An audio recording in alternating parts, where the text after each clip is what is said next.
ones. A friend of mine found out that I owned both of these, and he asked me if the Ryobi had the automatic retract capability, because I knew that this one did, but I couldn't remember if this one did, and it does not. This one does not automatically retract when you take your finger off of the trigger like this one does. However, you would think that that would make this one less desirable than this.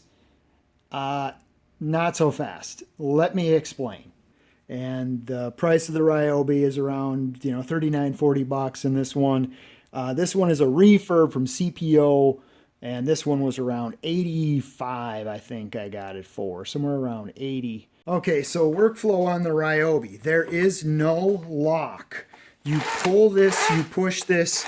There is nothing locking this like there is on the Milwaukee. It has this lock you got to fidget with to engage the drive or disengage it.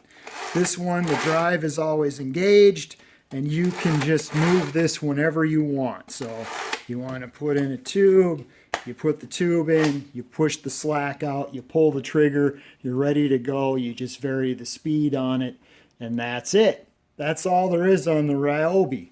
It's just variable speed, and you just move the plunger in and out when you want to move it in and out to take out slack.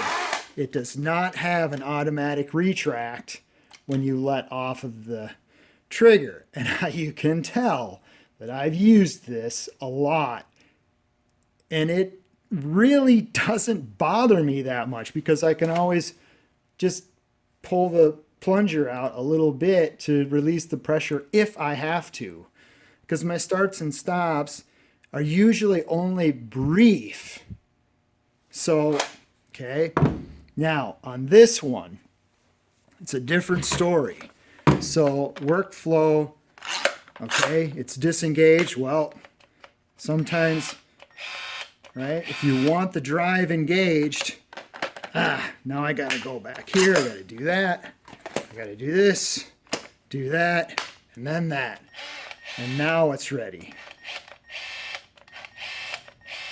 Okay, now here's the big thing that I have found annoying is that when you have a speed selection that is pretty much less than a 4 or a 5, if you're running slow, precise bead, like I used this to recaulk my bathtub.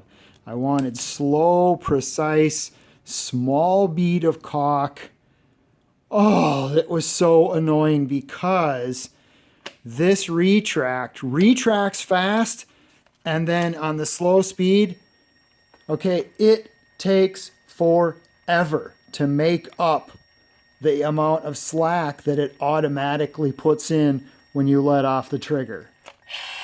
Okay, so it's fast retract, but slow to take the slack out. So, I mean, you sit and wait forever for it to take the slack out, and then if you want to just push the plunger to take the slack out, oh, you got to go back to the button, do that, do this, then do that. So that's the thing with the Milwaukee. So which one runs slower and faster?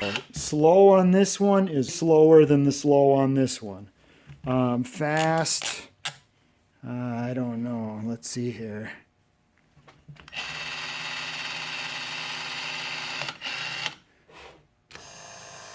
This one's faster.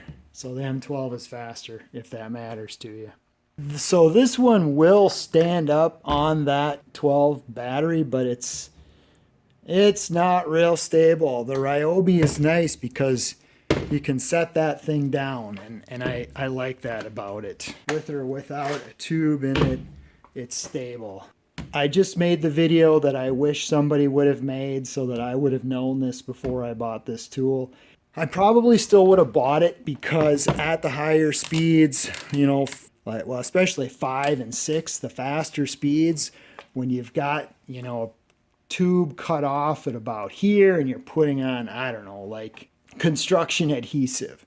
Oh yeah, this is going to be just fine because the take up on the slack and all that are going to be fine. You're probably not going to mess with this much at all. And it's a better build quality also. I mean, it's got the nice hook on there and stuff. But anyway, those are the differences. I wanted to answer that question for my friend, and it was a good question. So there we go. Got a little YouTube video out of it. Thanks for watching.